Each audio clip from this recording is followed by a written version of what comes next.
या राज्यामध्ये जे रखडलेले विकास प्रकल्प त्याला आपण चालना दिली आणि लोकाभिमुख कल्याणकारी योजनाही सुरू केल्या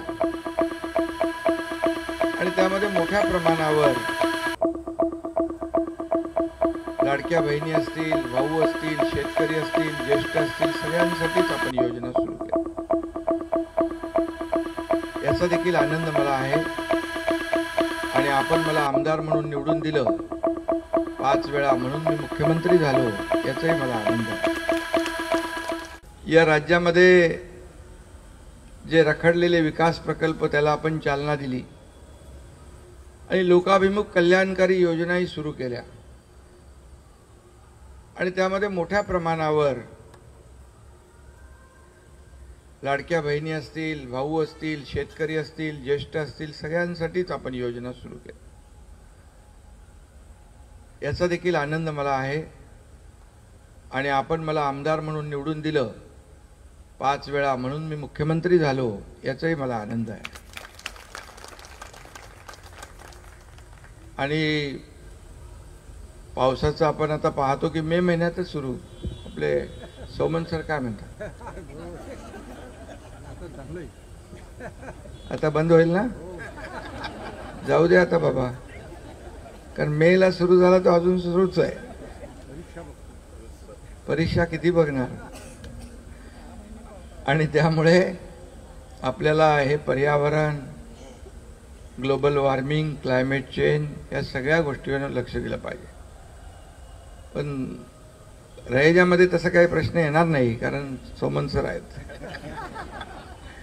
आपल्याला मोठ्या प्रमाणावर वृक्ष लागवड करावी लागते. म्हणून मी जेव्हा गावी परवा गेलो होतो तेव्हा देखील मी 3000 झाडं लावून आलो.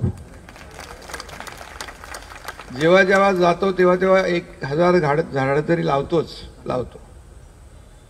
कारण शेवटी ही आता काळाची, समाजाची गरज झाली आहे.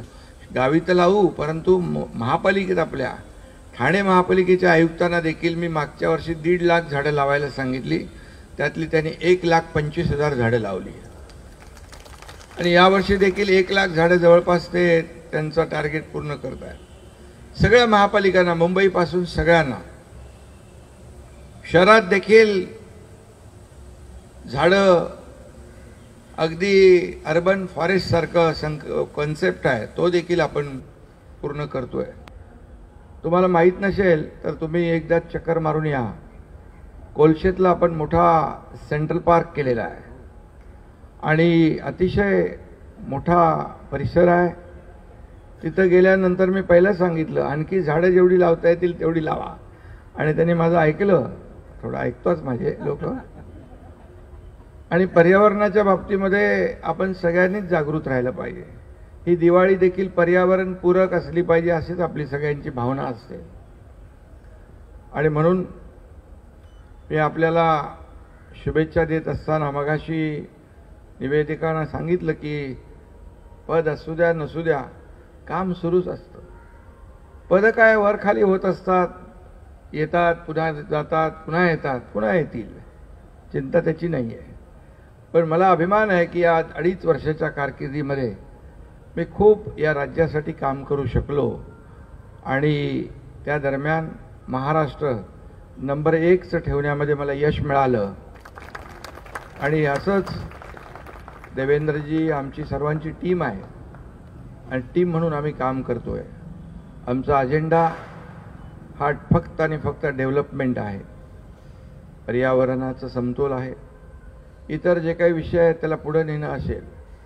पण मला मात्र एक आनंद याचा आहे की या 2.5 वर्षात केलेल्या कामामुळे या महाराष्ट्रातल्या करोडो लाडक्या बहिणींचा मी लाडका भाऊ झालो, ही ओळख मला सगळ्यात मोठी आहे. त्यामुळे मनापासून आपले भाऊ पण आहेत माझे, सर्वच आहेत. कारण शेवटी आपण जे काही समाजसेवेसाठी वाहून घेतलेलं आहे ते आपलं काम सुरूच राहणार. आणि तुम्ही देखील दरवर्षी न चुकता या कार्यक्रमाचं आयोजन करतात. मतांचं कुठे बघतो लगेच, दिवाळी येतात. ॲटम बॉम्ब नंतर फोडा ना, छोट्या मोठ्या फटाके फोडत राहतील, पण आपला ॲटम बॉम्ब भारी असेल. तर सगळ्यांना शुभेच्छा मी देतो. आणि मलाही आपण निमंत्रित करता. मला गडबड काय झाली, मी सांगितलं होतं 6:45ला उठवा, त्यांनी 7:45ला उठवला. तोही झोपला असेल बिचारा. मी सकाळी 3:30 4:45ला झोपलो. आणि आपल्याला मी मनापासून पुन्हा एकदा सर्वांना शुभेच्छा देतो दिवाळीच्या. आणि ही दिवाळी आपल्या सर्व कलाकारांच्यामुळे अतिशय ह्याच्यामध्ये रंगत आलेली आहे.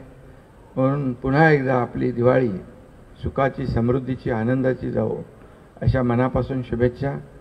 आणि जे काही आपल्याकडे उर्वरित कामं आहेत ती आपल्याकडे नगरविकास असल्यामुळे पैशाचा काही तुटवडा येणार नाही.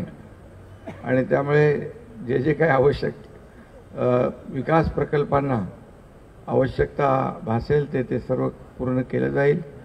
हेच आपल्याला सदिच्छा, शुभेच्छा. धन्यवाद. जय हिंद, जय महाराष्ट्र.